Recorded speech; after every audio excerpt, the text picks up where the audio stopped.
Mayan ballgame of Pok-ta-pok. As our team made our way through the dense and humid jungle to the grand site of Chichen Itza, we beheld the glory and splendor of the city, its majestic stone temples gleaming in the sun. The sun beat down mercilessly as we approached, reflecting off the blindingly white limestone of the ball court. Sweat stung my eyes, stinging like tears. My heart hammered against my ribs, a frantic drumbeat echoing against the rhythmic chants of the crowd. Across the court, my opponent, a hulking warrior from Uxmal, eyed me with a predatory gleam in his eyes. The rules were simple, yet brutal. We would strike the heavy ball from our hips, our elbows, our knees, anything but our hands. The goal was to get the ball to the stone hoop high above the court. The winner would have the honor of meeting Kukulcan, the feathered serpent. My opponent lunged, a blur of motion. I sidestepped, the rubber ball bouncing off the wall, the wicked curveball. He grunted in frustration, his face contorted in a mask of rage. The crowd roared, their voices a deafening cacophony.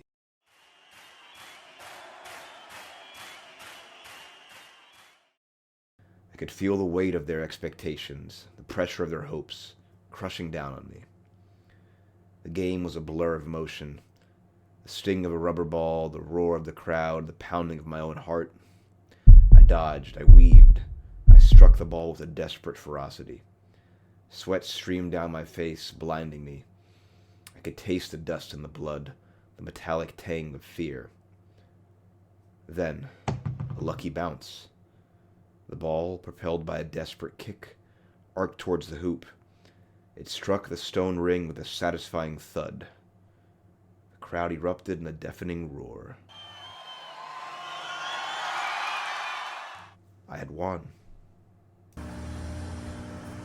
Hello, welcome to another special episode of the Andrei and Charlie Podcast, coming to you from beautiful Cancun, Mexico, in the Yucatan Peninsula. We're right here on the beach. You can slightly see it. There's a building right here, but you got the majestic Yucatan sky in the background. You have the water. It's very calm today, not too windy. And Andre and I have been here for a few days. We're here for a friend's wedding, but yesterday we were at the majestic and beautiful Chichen Itza.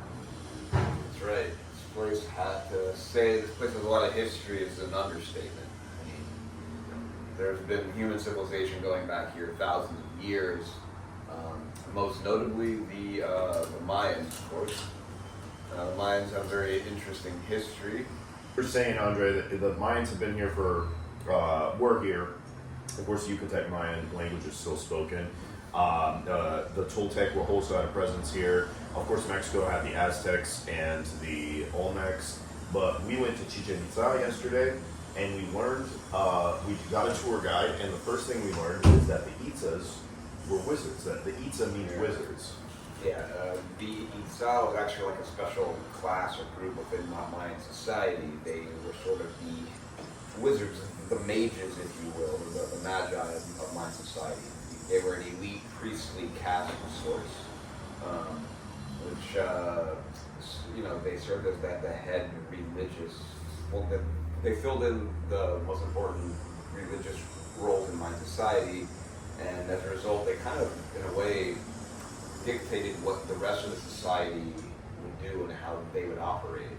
And what was really fascinating is learning how a lot of what they did was basically to keep the common people in check and, kind of regulate their behavior and activity in terms of more supernatural beliefs.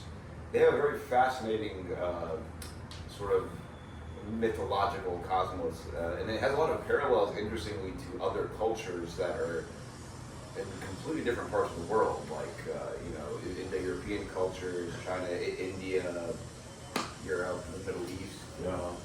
They say that the Kukulkán, which is when most people think of Chichen Itza, is the temple of Kukulkán, is analogous to Zeus, analogous to other Indo-European gods. And and the Mayans set up the temple in such a way that during the solstice in March and September, you see the serpent go down based on the 9 levels of the temple, and it looks like the serpent is going down into a cenote that's nearby, just north of the temple, and it's representing Kukulcan as being taken by Balam, which is the jaguar god, who's also his brother. Yes. And also you see that motif of the twin brothers in Romulus and Remus. You see it in the Proto-Indo-European reconstructed mythological construct that we have. And he descends into the underworld to learn what needs to be learned. The 9 levels of the underworld, also represented as the 9 levels of the steps, which also correlates to the calendar that the Mayans had. Absolutely fascinating. The head that you frequently see in the Mayan games, that ball, is actually the head of Kukulcan. And they play with it with their elbows and their hips. We tried to play with it, we weren't that great. We actually saw the ball court that they have is very impressive. And the thing is, we usually think of it as like a game, but to them it really was not a game. It was an actual ritual that was supposed to represent, this act of, Kukulkan, I guess his battling. It was supposed to be simulated combat. Yeah. Yes. And we had heard a theory the day before that the villages would play, but really it was just the Itzas who would play. And if you lost, we were told that you would be banned from your village. Right. If you won, you would be sacrificed. It turns out neither is true. Yeah, it's not actually true. Because this was the ball game always ended the same way. The same people would win because that was part of the ritual. And the commoners, they needed to see that. Yeah. And that good would win. Yeah, the good will win. The light will win over the darkness. And speaking of light and darkness, are you referring to the idea of the jaguar god kind of bringing Kukulkan, the sun god, out of the underworld into that parallels a lot. Yeah, like for Prometheus, he brought fire to the humanity. I mean, the whole kind of act of going into the underworld is more common. You think of the story of Orpheus and Persephone. Kind of going into Hades to retreat her. Yes. This is paralleled with like the idea of Lucifer, not necessarily in the biblical sense, but in the general and original Latin sense of light bearer. Yes. Which is a common motif in many mythologies. In classical antiquity, like in Latin, just speaking plainly, like Lus means light, Lux means light, and the fur means the bearer of light. So basically, Lucifer in classical antiquity was considered to be a good guy because he was the bearer of light and bringing light. And again, we're not saying it was satanic. That's more of a biblical sense, like that. And that's just separate and valid in its own sphere of studies. But we're saying in the classical antiquity sense, Lucifer was kind of a good guy. Likewise, Balam is carrying the light, he's carrying the head of the sun god, and he also is a bearer of light, similar to Lucifer in classical antiquity. That's right. Interestingly, their depiction, so when we went there, they showed us like a diagram of like a tree in which like there'd be like a sprawling, so set of branches above, but below there'd be an equally sprawling set of roots below in that. Similar to the Yggdrasil tree in Norse mythology, and you see that also in I believe the Hindu cosmology as well. Yes. So there is something to be said about these parallel cosmologies, not just in the European studies. You could argue like the yin and yang. You need to have a certain amount of darkness in the light. Balance, Yeah. But it is interesting though, because we mentioned Dumezilian Trifunctionalism on another podcast in the past, and there have been some academics who have written on applying that model to the Mayans as well, who of course were not even remotely Indo-European, but it just goes to show you that it's almost universal in some ways. Division of society into certain segments, like the priests, the warriors, and then the commoners. However, you could also break it down into like the priests and the nobles, the merchant class, and then the peasants. And I think that's more of what you saw here. You said you had a godfather who did some work on this topic? Yeah, he argued that in his dissertation that in Mayan society there weren't just like the priestly and the lower class, there was actually a middle merchant class. and that also correlates. I don't think he argued it in his dissertation, but that would lead to another dissertation topic that talks about the three classes of society paralleling the three classes of society that we saw perhaps in like the Roman Republic that Polybius outlines in the Roman Constitution. The Senate, the assemblies, and the consuls. But I mean, in any case, it's fascinating. Like you said, it may not just be like Mayans are similar to Indo-European society. Maybe the Chinese. I mean, I haven't looked into this. I'm sure you could find something vaguely analogous there. Or Japanese society. We've both seen Seven Samurai, and there seems like there's three levels of society: the peasants, the priestly class, and the warrior, the samurais. So I mean, this could be like not just an umbrella for certain Indo-European cultures, but it could be like an umbrella theory. Dumezilian trifunctionalism applies as universal representation. Maybe like Jungian subconscious leads us to this. There needs to be a lot more research on this topic. It's a fascinating field. It hasn't been really. And unfortunately, we're the only English podcast, insofar as we know, or English YouTube channel that discusses Dumezilian trifunctionalism. There's many in French, but unfortunately we haven't found any in English, and we at least have looked at the first 5 YouTube pages of the search. So it's a niche topic, but it's niche. Very important, and I think it has broad-reaching implications. It's interesting that returning to Chichen Itza, that the structure of the city almost represents, like you have the temple, those are the priests. Right. You had like the place where they said like education and propaganda. Those are how our tour guide described it. And then you have that place where Chakmul was, where he's leaning back, and that's where not the sacrifices, the public executions occurred. So we think of them as sacrifices, as in they were willing victims that were gladly offered to their god, but in a lot of cases, no, it's just punishment for various having lost in war or committed crimes or whatever. Yes. They weren't sacrificed on the big pyramid that we associate most famously with Chichen Itza. It was actually like a different area to the side of it, built by the Toltecs, right? Yeah, that's one interesting thing. So like the classical Maya era, that predates the site of Chichen Itza. That's when they were at the height of their society. Later on, the Toltecs, which actually emerged from further to the north in central Mexico, where the Aztecs would later be, they came to influence the Yucatan and the Mayan area, and they brought new ideas with them and new cultural elements, including things that are a little more geared toward war and violence, and subsequently that impacted the construction of some of these sites in Chichen Itza. So it's interesting how, so Chichen Itza is post-classical, so I think classical Mayan era would be like 600, 900 AD. This was a little bit after that. Yeah. Of course, by the time the Spanish came, Chichen Itza had already kind of fallen into ruin and disrepair. There were still, of course, Maya, but there were these sort of disunited tribes that didn't offer a lot of too much resistance. There's so much to say with that, and what's interesting is that we're still going. Is that basically the Spaniards? It sounds like didn't even have any idea that this temple existed. It was discovered in the 1800s by an Englishman, and he thought the Egyptians had come here and built pyramids.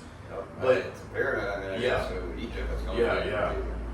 It was interesting that the signs there had to be in Yucatec Maya and in Spanish. That's a provincial law in Yucatan that you need to have the signs in both languages. So so it's still alive and well. I mean, the language is alive and well. Yeah. He said 70-80% of the population speak Yucatec Maya. Correct. Yeah. But it's a very dense jungle area. It is. It's not easy to get to. It's a long drive. Long drive. And if you're not on the main highway, I mean, it's basically dirt roads. And it's very dense. There's really no geographic features. They said that the temple was considered a mountain because they don't have these. It's basically a flat area.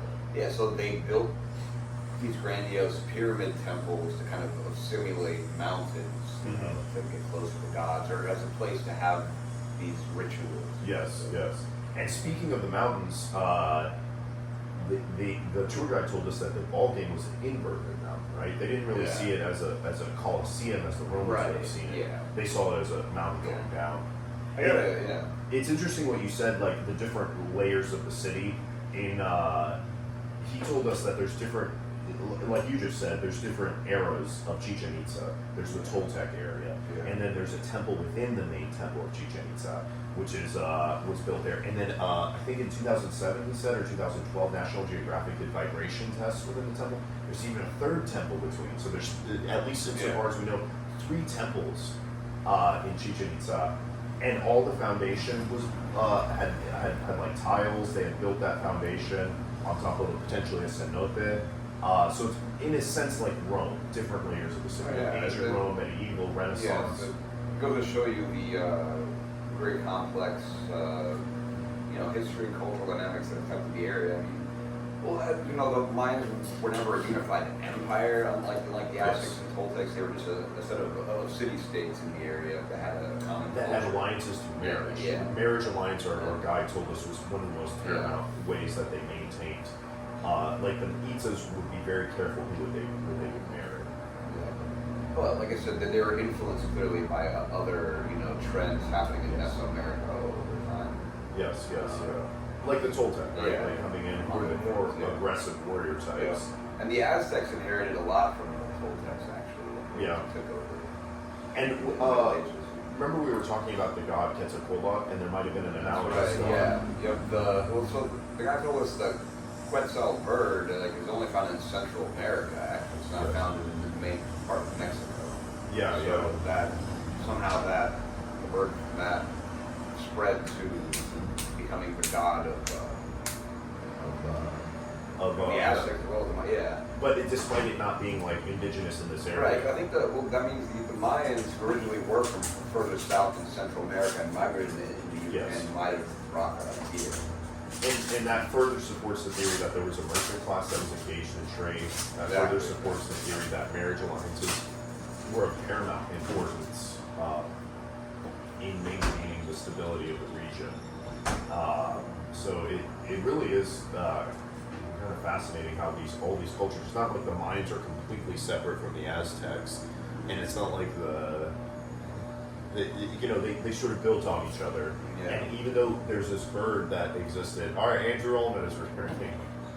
Respect.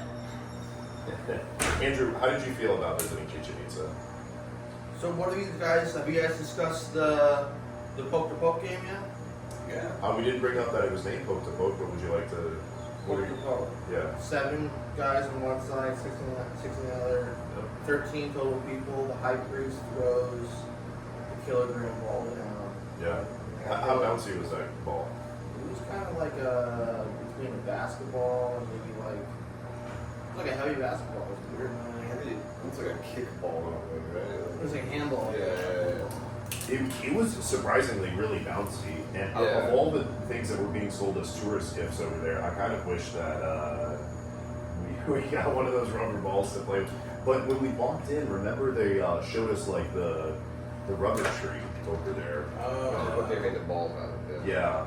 It made me wonder, one thing that the tour guide didn't really talk about is, I wonder if this was just like a fun pastime, like if you're a kid growing up in Mayan society back then, like this was just like your ball you could play with, Yeah, but for the actual Pok-ta-pok, they had to have like extreme athleticism and training to be able to, these they're like little hoops that are like, 10, 12 feet above like the main court. Yeah.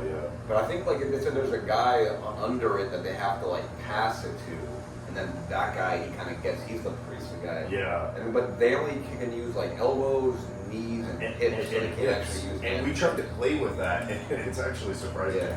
It's not like you can use your foot or you can use your hand, because I imagine that would be easier if you just throw it through there. It'd still be hard, but easier. I was thinking, Pok-ta-pok, and they said it mimics the sounds, because remember we were clapping? There's a lot of echoing. Very good acoustics like that. Yeah. The acoustics were incredible, and they were saying that they could trick the common people into thinking this is like the sound of Kukulkán. Because they were worried that if this didn't go according to plan, the commoners might rebel because they would see through what was going on. Right. They didn't have the blessing of the gods. Yeah. I think didn't you mention something about the cenote at the northern end of the complex was the place where, well, I guess Kukulcan would go Yes, down. you go down into the underworld. Yeah, so a cenote is actually like a special underground. Well, it's like a reservoir of water, a pit of water, and many of them can be linked to underground rivers that flow all over. Because the Yucatan Peninsula does not have its own rivers and streams. It really just has tons and tons of these little. And tell us about why those cenotes or how they were created. Well, they were created actually back when, just if you go all the way back to 65 million years ago, a little thing happened. So they say. Yeah. So they say. Allegedly. Yeah, I mean, some of us have cameras videotaping. But yeah, David was there. It was the comet the asteroid that supposedly killed the dinosaurs happened. It landed nearby. It actually caused, I think, the Gulf of Mexico to become what it is. But a lot of the smaller ones The impact site, in the Yucatan Peninsula, and it provided a source of fresh water for all the cultures and civilizations there. Yeah, they're amazing. Some of them are stagnant, but some of them are made into tourist attractions and are filled with fresh water, what they call sweet water here. And you can swim in them. Not all of them are advisable to swim in, but A lot of bacteria could, possibilities of bad bacteria. some are more stagnant than others. Well, what's it, over 7,000 stargates across the whole world. But getting back to the Pok-ta-pok game, so what was interesting when he was talking about, so there's actually I noticed some similarities between Royal Arch Freemasonry and the Pok-ta-pok game. Okay. Because the high priest is the one that throws the ball down, according to our tour guide. And our tour guide deserves a shout out. His name was Rene. Rene. So Rene, thank you, Rene. Cheers. Well, the funny thing that our tour guide mentioned once he told us that the Itzas were wizards, he said they're like the Illuminati, the Freemasons, and of course in Masonic lore, quote unquote, I mean not exactly officially, all builders of temples are Freemasons. So he was telling us that the Mayas were basically Freemasons. Of their time, Of their time. In a way. And then, they also had like initiation rituals and things like that, which, a lot. But you could argue that every culture it definitely happened to many, but like even in American culture, we have a graduation ceremony from high school or college. That's kind of an initiation. You're initiated into the world, or your 21st birthday in the United States. You get a license, you go out with your friends. It's kind of a ritual. It's not exactly formalized. Or you get your driver's license for the first time. You have to do all that paperwork, which is very formalized. But anyways, back to the Pok-ta-pok game. So this is actually a real thing that I noticed. So Royal Arch Freemasonry is under the umbrella of Freemasonry. It's part of the York Rite of Freemasonry. Okay. So the Royal Arch Freemasonry, which I'm a proud member of. I was a high priest. The high priest is the name of the presiding officer of the Royal Arch Lodge. Yeah. I'm now a past high priest. Proud to serve. Yeah. But the high priest in the Pok-ta-pok game at the. So you said there's something analogous between throwing the ball and something in. Hold on. Okay. So then the high priest throws the ball down. Okay. And the high priest is the one that conducts the meetings in the Royal Arch Freemasonry. And then, not only that, but the little hoop, the little hole that the ball has to go through when you hit it with your elbow, that is a very similar design to what is used in Royal Arch Freemasonry. Like the Ouroboros, or I mean, we're not familiar. No, it's just like we can look it up and put a little picture up. But what is? We need to look at the actual figure, but there are very similar designs between the hoop and what is used in the Royal Arch Freemasonry. So perhaps interesting. Okay. Perhaps So you're saying it's similar architectural features? Oh yeah. Okay. Interesting. So, Yeah. but no, it was there was more similarities than I would have thought. Interesting. Yeah. Well, if you know where to look, you can find them everywhere. Yeah. I mean, if you know where to look, you can find similar. That's Wittgenstein's theory of like chaos in the world. If you set up ever increasing complex equations, you can make any sequence of numbers seem like it follows a formula. But I would say what the tour guide was trying to say is, like the Illuminati, like what they consider the Freemasons, these Itza were 1% of the population, and they had secrets, that is to say undiscovered science, to the commoners that they could use to, I mean, basically, I guess, implement propaganda. Would you say that's Correct. what Yeah. they're- That was an important function of their role. Yeah. I wouldn't say it's all propaganda though. I mean, they really use the stars and astronomy really guide a lot of their activities. Like some of it was, I feel like a lot of it was propaganda, but not entirely all. It was. And I'm sure they believed some of this themselves. You know. Oh yes, certainly. What was fascinating was the way they used architecture aligned with astronomy to Yes. make, like, certain times of year, certain times of day, they get the sun right behind, you know, Yes. parts of the temple, Yeah, man. and looked like it was a compass, but yeah. Which is what happened to Stonehenge, the exact That's same right, day, that right? actually- Like, yeah. So that, I mean, all throughout the world, I think aligning architecture with astronomy is a really big Yes. thing that people attempt to do. Yeah, Stonehenge. I'm trying to think of other astronomical. I'm sure a lot of the Mesopotamian architectures probably, Which has they, been destroyed. they were highly attuned toward astronomy. Yes. And there are even some Masonic lodges have obelisks, right? Yeah, that's true. I didn't know The that. House Yeah, of the the House of Egyptians, of Temple. course. In Washington, The D.C. House of Temple. Is it inside the building or? In the lodge room. Okay. If you look up. I mean, I've only been in there once, so. Almost positive, yeah. Okay, no, I believe you. I'm just trying to remember it. Yeah.